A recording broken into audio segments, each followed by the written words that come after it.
Masih bersama saya Ketua KPU Pusat periode 2022 hingga 2027 Bapak Hasyim Asyari. Pak Hasyim, tadi sampai kita sudah dengar sampai Pak Wapres itu, Pak Ma'ruf Amin ikut bersuara karena melihat pertanyaan publik ini mau menghapus debat cawapres. Jadi wakil presiden sampai bilang saya aja debatnya sendirian, kenapa itu harus diubah? Mungkin beliau lupa kalau debat beliau waktu itu cuma sekali ya. 2019 debat yang khusus cawapres, rekamannya masih ada, berita-beritanya ada, debat cawapres yang khusus head to head antar cawapres cuma sekali. Nah oleh karena itu, karena di Undang-Undang Pemilu dan dalam peraturan KPU sebagai turunan dari Undang-Undang Pemilu menentukan bahwa 5 kali debat itu komposisinya 3 kali debat capres dan 2 kali debat cawapres, justru KPU ingin menggelar debat capres itu sebagaimana yang ditentukan dalam undang-undang. Jadi nanti kesempatan untuk debat capres 3 kali dan debat cawapres 2 kali. Artinya yang memang capres sama capres, cawapres sama cawapres komposisinya seperti itu. Pak Hasyim sudah menerangkan, mengklarifikasi di program Rosi ini soal 5 kali debat capres, 2 calon presiden saling berhadapan dan 3 debat calon presiden saling berhadapan dan 2 debat calon wakil presiden berhadapan. Ini sudah dikelirkan di Rosi. Terima kasih Pak Hasyim. Hanya memang KPU akhirnya mengubah format seperti di undang-undang ini. Kita berterima kasih pada tekanan publik. Jadi karena itu menjadi bagian yang mengingatkan KPU supaya nggak main-main dengan format jadi begini, capres-cawapres. Kalau dianggap mengubah format, itu bukan kemudian mengubah format keluar dari ketentuan undang-undang. Kita kan melakukan evaluasi dari catatan-catatan pelaksanaan pemilu sebelumnya. Setelah kita cek informasi, data, tayangan, memang situasi yang lalu 2019 debat cawapres cuma sekali.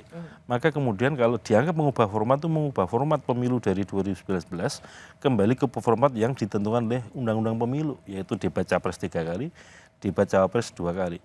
Dan di PKPU tertulis begitu. Bagaimana mungkin KPU membuat PKPU kemudian kita keluar dari yang sudah kita tentukan bahwa ada debat capres 3 kali dan cawapres 2 kali. Ya, Pak Hasyim, kalau begitu supaya orang mendapat persepsi yang sama dari penjelasan Pak Hasyim, kemarin kan sudah diputuskan soal format debat. Betul. Ada pernyataan dari Pak Hasyim, tapi ada hal yang menurut saya tetap harus Pak Hasyim clearkan. Tapi saya tunjukkan dulu, kita dengarkan dulu apa penjelasan dari Ketua KPU.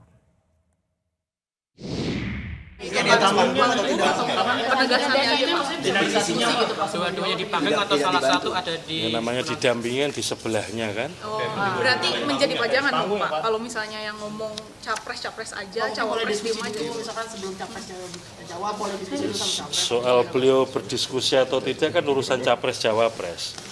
Yang bicara adalah saat debat capres ya, capres yang bicara. Saat debat cawapres yang bicara yaitu adalah cawapres. Berarti bisa saling bantu ya Pak nanti di atas podium. Silakan ditafsirkan sendiri Mbak. Oh, Terima kasih. Nah, penjelasan Bapak kemarin ini juga bisa membuat orang menafsirkan macam-macam. Kan harusnya debat cawapres masih bisa dibantu dong sama-sama di podium. Kemudian jadi presiden capresnya pajangan.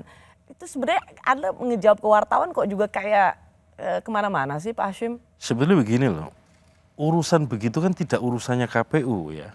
Urusan KPU itu memberikan porsi saatnya debat capres, capres yang bicara. Sudah saya tegaskan tadi. Ya. Saat debatnya cawapres, cawapres yang bicara. Kemudian dia ngomong, kalau begitu yang lain nggak bicara cuma pajangan. Masa saya mau komentari urusan beginian? Saya skip, saya nggak komentar itu.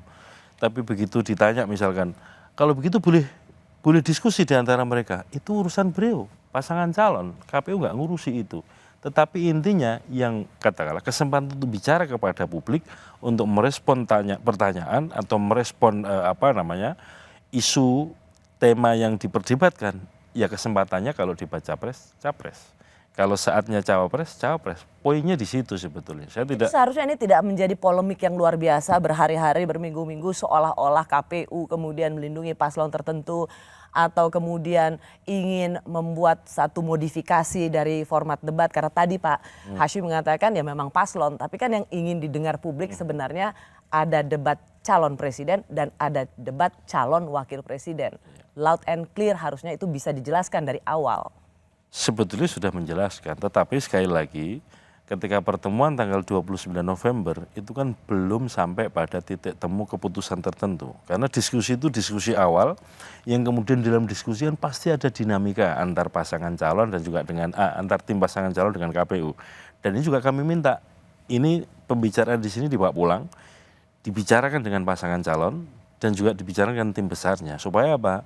Kemudian cara pandang yang relatif sama ketika nanti pertemuan berikutnya dibahas. Dan sebelum pertemuan berikutnya kan sudah ada catatan tertulis dari masing-masing pasangan calon.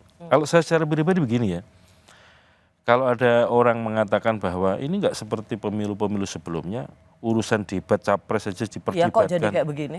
Kalau saya mengambil hikmahnya, justru sekarang orang menjadi aware, menjadi perhatian terhadap masing-masing tahapan pemilu, termasuk ketika mau debat.